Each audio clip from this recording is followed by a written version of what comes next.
Komnas HAM akhirnya memaparkan hasil investigasi peristiwa tewasnya 6 laskar FPI pada 27 November 2020. Komnas HAM menyatakan tewasnya 4 orang laskar FPI merupakan pelanggaran HAM. Hasilnya memang ada peristiwa pembuntutan terhadap Habib Rizik oleh polisi pada saat itu. Dalam proses itu ada 6 orang laskar FPI yang tewas dalam 2 konteks.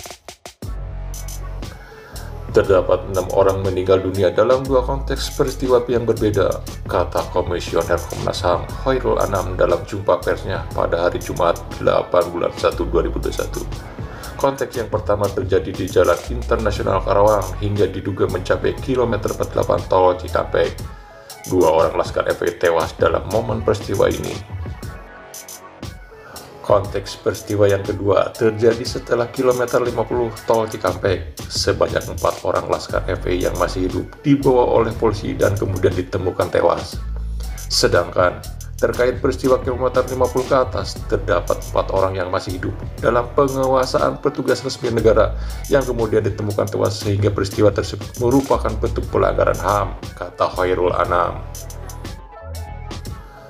Menanggapi hal ini, anggota Komisi 3 DPR RI dari fraksi P3 Arsul Sani meminta Barreskrim Polri menindaklanjuti hasil investigasi Komnas HAM. Kami di Komisi 3 meminta agar Barreskrim dan lembaga internal pengawasan Polri menindaklanjuti hasil penyelidikan Komnas HAM tersebut, terutama yang menyimpulkan bahwa meninggalnya 4 laskar FPI tersebut merupakan pelanggaran HAM. Wakil Ketua MPR RI itu meminta Polri transparan dalam menindaklanjuti hasil temuan Komnas HAM itu.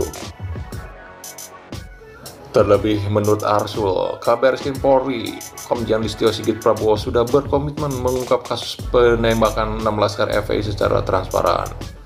Tidak ada yang perlu ditutup-tutupi, apalagi pimpinan Polri dalam hal ini Kabareskrim juga telah berkomitmen untuk transparan dalam mengungkap peristiwa tersebut, ucapnya. Politikus P3 itu meyakini tidak ada intensi awal yang memerintahkan aparat penegak hukum untuk menembak mati 4 laskar FPI. Oleh sebab itu, ia berharap Polri memproses tuntas temuan Komnas HAM sesuai dengan hukum pidana dan etika. Tentu kita meyakini meninggalnya para anggota FPI tersebut merupakan tindakan aparatur Polri di lapangan yang ternyata berdasarkan penyelidikan Komnas HAM dikategorikan sebagai tindakan pelanggaran HAM yang menyebabkan hilangnya nyawa sejumlah manusia, bukan karena dari awal adanya perintah menembak mati, katanya. Tanggapan lain pun datang dari Mardhani Alisera terkait hal ini. Ketua DPP PKS Mardhani Alisera meminta semua pihak memantau kelanjutan hasil penyelidikan Komnas HAM tersebut. Semua pihak, mari kita sama-sama mengawal agar kebenaran dan keadilan dapat ditegakkan pada siapapun, ucap Mardhani.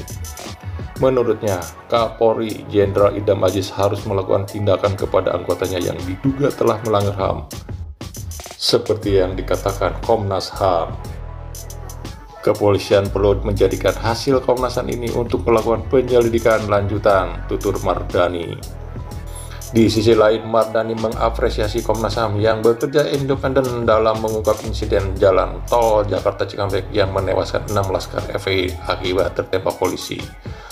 Apresiasi Komnas HAM yang bekerja independen dan profesional dalam waktu yang relatif cepat. Publik menunggu paparan detail dan tidak lanjut dari